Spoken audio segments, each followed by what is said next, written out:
Alright guys, today tuturuan ko kayong paano gumawa ng hot Spanish latte at brew hot latte gamit yung instant coffee. Right, let's go. Alright guys, start natin paano gumawa ng Spanish latte gamit yung instant coffee. Alright, maglagay lang tayo ng 2.5 teaspoon of instant coffee. Nescafe man yan or brew coffee. Alright. Alright, tapos maglagay tayo ng condensed milk. Nasa 15 ml to 10 ml to 15 ml.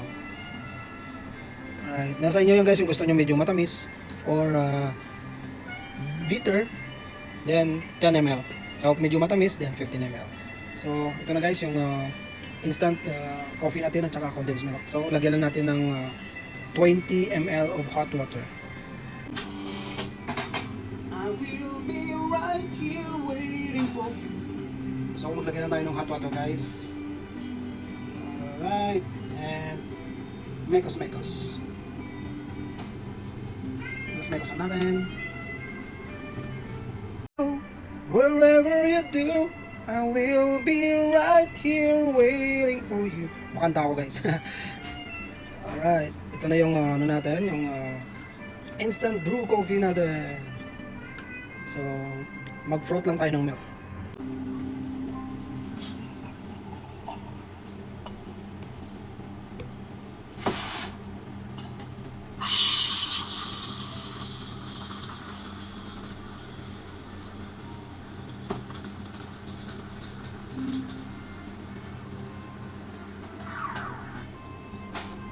Alright. So, ito na yung ano natin, yung paggawa ng Spanish latte hot.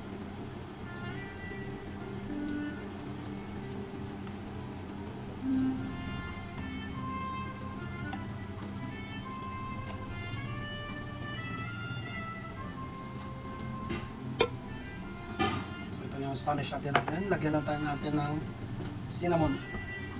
Dash of cinnamon.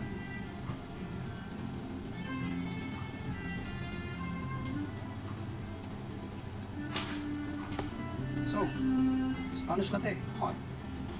Right, ito na yung Spanish latte natin. Spanish latte hot. So, next natin is a brew coffee hot. So, maglagay tayo ulit ng 2 teaspoon and a half of instant coffee. And brown sugar, 2 teaspoon.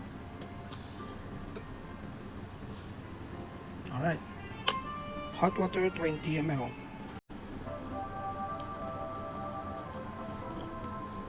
Then mekos lang natin.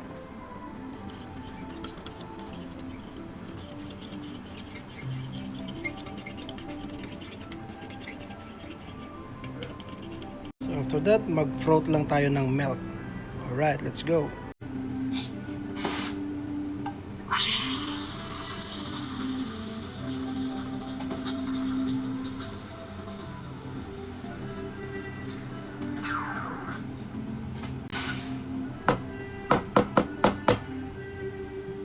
Make sure guys, once na after kayo mag-froth ng milk nyo, i-tap nyo agad para ano yung ma-break yung mga bubbles.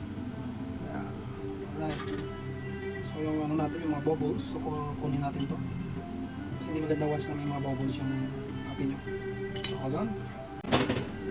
Alright, saka natin pour yung ano natin.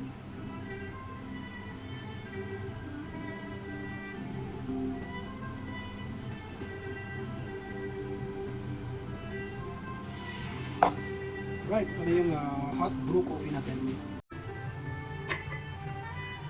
Hot brew and then Spanish hot latte.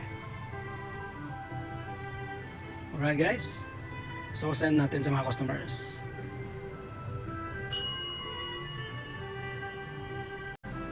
This is your barista 9 Life. Peace out.